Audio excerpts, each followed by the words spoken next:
Hey, how's it going, everyone? I wanted to just do something a little bit different. Instead of doing like a formal video, I wanted to just talk about how my week has been. It's something I've been wanting to do on the channel because, I'm not always daring and I'm not always a lime either. And I have a lot going on outside of what you see on the channel, both with like work and personal life, and then also with Marvel Champions. I'm gonna stick mostly to games, but maybe I do think it'd be interesting to talk a little bit in the future about like how grad school is interacting with my ability to actually find time to do this. Uh, yeah, but anyways, this last week has been really good.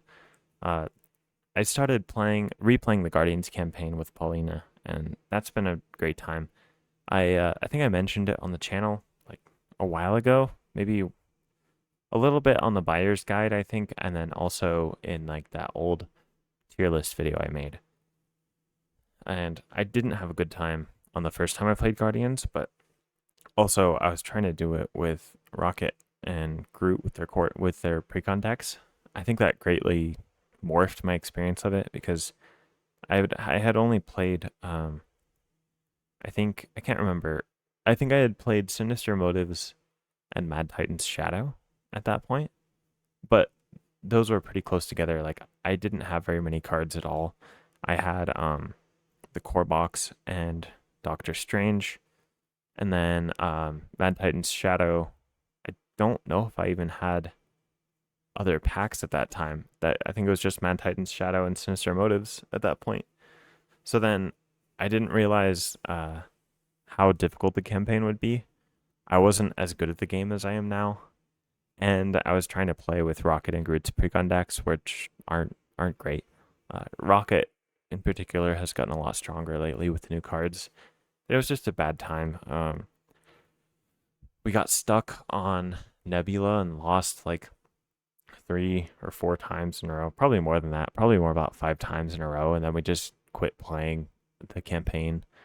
And we tried to come back to it like a month later or so, but then lost again and then just stopped again. So like it was like 3 months of not playing the game. And then we just skipped it. I remember I played through the campaign with Doctor Strange and beat it just so that we could say we'd beat it, and then moved on. But and then it was fine. Doctor Strange went through the campaign fine, but that was interesting. I beat um, Ronan really easily with Doctor Strange, but then lost once to Nebula. I still lost one time to Nebula with Doctor Strange. I think that was the only game I've ever lost on Doctor Strange too. It was a weird experience, and then I haven't returned to the campaign since. And now I've played through everything, and I have basically everything. And I think I have everything except for War Machine, which I actually ordered this weekend. So I was gonna do a War Machine game on stream. Uh, I'm actually excited for War Machine. I wasn't excited for War Machine until recently. I don't know really what changed, but I'm excited for War Machine now. Um, so we're going through the Guardians campaign again, and actually using good heroes. So Paulina is playing Miles Morales Spider Man, and I'm playing Nova, which Nova is one of the heroes that I've always loved, and I've liked thematically. I liked in the comics. I just haven't really got around to playing, and it's been a blast. I pulled out his cards because the interaction between you probably can't see them well, but the interaction between his hero card and the helmet is really fun. Like there's so many resources that are available to him, and it allows for some crazy setup and crazy plays. And then these two cards, the Unleash the Nova Force, really great turns, and connection to the World Mind, not counting towards your hand size, is one of the coolest cards in the game, in my opinion. But anyways, I think I've always avoided Nova because like I always want to get those like giant Unleash the Nova Force turns, but and then I kind of assumed that he would be not as strong if you weren't against a scenario where he could do that, like Ultron or Mutagen Formula or something like that, where there's a lot for him to do. But that's not the case. He's really strong. If Unleash the Nova Force wasn't in his deck, he'd still be really strong, and it's been super fun. I built this aggression deck for him, it was just a first take on a deck, so I added like Moon Girl and Champions Mobile Bunker because, you know, I don't know, I never really used Champions Mobile Bunker, so I wanted to try it out. It's been working fine. And then it's a Dive Bomb honed technique deck with just like a couple strong allies, and then Pitchback and Helicarrier and Martial Prowess.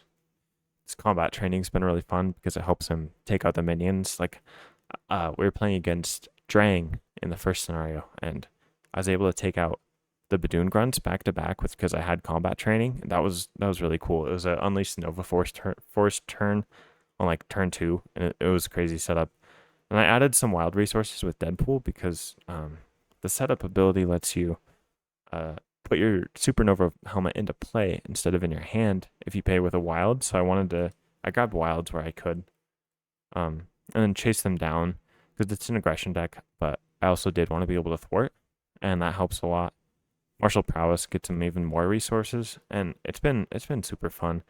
The Force Field Protection is one of my favorite cards in the game. Like blocking 3 and dealing 3 on the villain's turn is really cool. Anyways, it's just been a great time with Nova so far. We got through the first 2 scenarios, so we beat Drang, and then not long before I'm filming this, we played against Collector 1, which was horrible when I was playing Rocket because of the interaction with the weapon upgrades. Like if you tinker your weapon upgrade, it just goes into his collection. It feels really bad. But with Nova, it doesn't matter because I could just play events and then still be really strong. And it wasn't difficult at all. Miles is really strong too. The stuns, the status cards with like stunning and confusing the villain, and then paying 1 cost for 8 damage, and then getting tough status cards all the time is just really powerful. It's not as flashy as Nova, but now I'm not sure which character is stronger at this point. They're both really good. Yeah, we took out the Collector really easily, and I'm curious to see how it goes because if it ends up going really well and we just breeze through the whole campaign, which I wouldn't be shocked with how strong these 2 characters are, that'll be interesting because I wanted to revisit the Guardians campaign because my first experience was not the ideal way to experience it. But going back to it, especially after making my buyer's guide and like recommending that you go back to it eventually, I wanted to actually do that myself too. And it's been I feel good about my recommendation to go back to it. Then that's been going fun. And then also, as far as the channels is concerned, my videos have been doing really well. I mentioned in that thank you video that my buyer's guide did really well. Like it has like a couple thousand views at this point. By far the most viewed video on my channel. But then like late last night, I put out my my rules mistakes video because it was just something that I wish that I would have had when I was starting the game. Because if you see the video, it'll go more in depth with it. But basically, I just went over a bunch of rules mistakes that actually are supposed to work in your favor and help you win.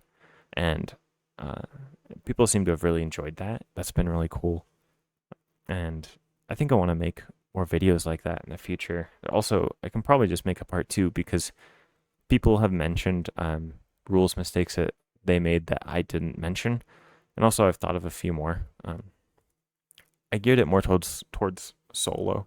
I could start doing like multiplayer specific ones, and also maybe ones that are less intricate, because I tried to gear this one towards people that are both experienced and inexperienced with the game, because I wanted it to reach a wide audience. Basically, I wanted it to be useful for everyone that watched it. But I think it's worth going over mistakes that are just like larger misinterpretations of the rules / not having seen it. Like maybe you haven't read through the whole rules reference or something like that. For instance, like when I was starting out, I used to do the win revealed effects on cards when I flipped them up for a boost card, because I was in my head I was thinking like, okay, I have a face down card and I'm flipping it up and looking at it. That means I'm revealing it. So then I did the win revealed, but really that's not how it worked. And I can't believe I played as many games as I did like that in hindsight.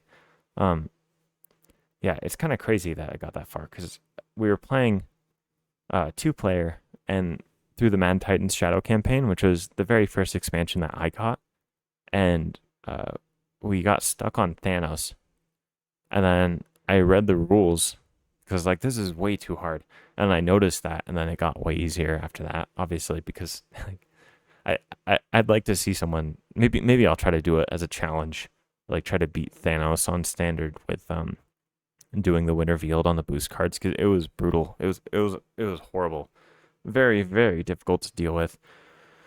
Um, yeah, that video is doing really well. It's actually outpacing my buyer's guide by like double. Um, like I can check really quick, but on my at this point, my buyer's guide had 336 views, whereas my rules mistakes video has 640. So it's like it's almost double my buyer's guide, which I don't know if it's gonna keep that same pace or not. I don't know, but it's been great. The videos have been going good. Um, I feel like I've got better at video editing and like structuring videos and like identifying something that people would actually want to watch. So that's been fun. But also, I've been really enjoying the team up videos. Maybe you've seen them. I started out doing them with Web Warrior Fanatic, and we took on some expert villains. So we fought Magneto and Venom Goblin, and we won both of those scenarios. We were both playing pretty strong characters and decks, but also we worked really well together. It's like we had a lot of interactive plays with like helicarriers and mansions and our sequencing, and it was really fun. And I definitely prefer streaming 2-player games to 1-player games. I like solo, but I don't know. Most of the games I've played have been 2-player. I've almost every solo game I've played has been for the channel. I've played a couple solo, but really it's been less than 20 games solo for me that are not on the channel. 2 players, my main experience with the game, which is kind of an interesting perspective because some like as the player count increases, the game gets harder, or sorry, the game gets easier generally as you add more players. But with certain scenarios, I feel like 2 players the hardest. Um, like because I don't know, like Sabretooth is a good example of that. I think he's easier in solo than he is in multiplayer because the healing easier to is easier to deal with in solo because he only has like I don't know, I think it's like 14 on one side, 18 on another, something like that. I don't remember exactly, but he has less than 20 health, so you can easily just burst him down in solo. But in 2-player, you can't just burst him down. You'd have to have both people's decks line up at the right moment to do that, to burst him down, which isn't often going to happen. Yeah, so that's just one example. But the 2-player versus 1-player thing and 3 and 4-player, it's all very different. It's a very different experience each time. Yeah, and then I had a game with Joshy of Smig. He plays a lot of Hulk on his channel, and that was really fun. We played Vision and Ultron against Hulk. I built a deck to basically clear all the minions and then let Hulk just beat on Ultron. It worked out really well. That was super fun, and I might have some more games coming up. I'm not gonna. I don't think I'll reveal it here, but uh, yeah, I have some things in the works that you might all enjoy, and you'll see it later. Obviously, maybe you're watching this in the future and already know what it is, but yeah, more team ups on the way. Um, and on that line, me and Web Warrior Fanatic are taking on Ronin in a little while because we beat Venom Goblin and we beat Magneto, and so now we're just gonna beat Ronin. So if we beat Ronin, that'd be really cool because we've been doing it with thematic decks, not just playing the strongest decks we can. And this time we're going in with Star-Lord and Rocket. So I'm playing Star-Lord. I spent a lot of time thinking about this deck. It's really fun. It's a leadership deck basically that grabs out all of your allies, so he can get a lot of allies out, get set up, stay alive, and then prepare for a big burst damage turn. which Star-Lord used to be my favorite hero. Yeah, it's kind of hard. My favorite hero is like a very transient thing. It's not. It's really just like a snapshot in time of what my favorite hero is because I it changes. Uh, Now Phoenix is my favorite hero, or at least recently has been. I really enjoy Phoenix. I have a really fun aggression deck for her because it feels like with that aggression deck she can do everything. She can thwart. She can stay alive with her cards because she has that revive and the shield. Uh, X-Men can do a lot with just basic for allies and leadership. So like Utopia and basic X-Men are like all you need for that. And it's been yeah, Phoenix is great. And then Star-Lord kind of got dethroned by Phoenix. But I don't know. I'm having a lot of fun playing Star-Lord again cuz like again, he used to be my favorite hero and I don't know, maybe my seasonally it just will go back and forth between Star-Lord and Phoenix. Yeah, I've been having a great time with this Star-Lord deck and I think this one's going to be the hardest because Ronan is very difficult, and then Web Warrior Fanatic is not confident at all on his Rocket Raccoon deck. I'm I'm pretty confident in my Star-Lord deck. I think it will do well because I can consistently do like turns over 30 damage turns for the final pushes with minimal setup. So like I did a 38 damage turn where I only had one Daring Escape, which is the zero cost card that you deal yourself an encounter card and then ready. And generally you want to play two of those and then get to sliding shot twice as well on the final push. But even without that, I was able to do 38. So like this deck is very strong. Um, but the Rocket Raccoon burst damage isn't really there. And Web Warrior Fanatic's worried he's just going to get one shot by Ronan, which it could happen, but I think we have a pretty good chance. Um, oh, and looking behind me in my background, I recently picked up the Lord of the Rings LCG, the revised core box, and that's been a great time. I really like the LCG model, and the Lord of the Rings and Marvel one are both very fun. They're also really different, which is cool. They're a very different experience from one another, and I think I'll make a video later on of like my experience coming from Marvel Champions to Lord of the Rings because I know a lot of people went the other way around, and I think that could be interesting to share my thoughts on that. Um, yeah, and then I think that's about all I have right now. I always tell everyone else to stay zesty, but I thought that I should probably try to stay zesty too. You know, I'll keep everyone informed in these weekly updates of like what I'm doing with Marvel Champions and games and the channel and anything else if it comes up, and I'll do my best to stay zesty as well. So I'm not just telling everyone else to. So I guess until next time, stay zesty. See ya.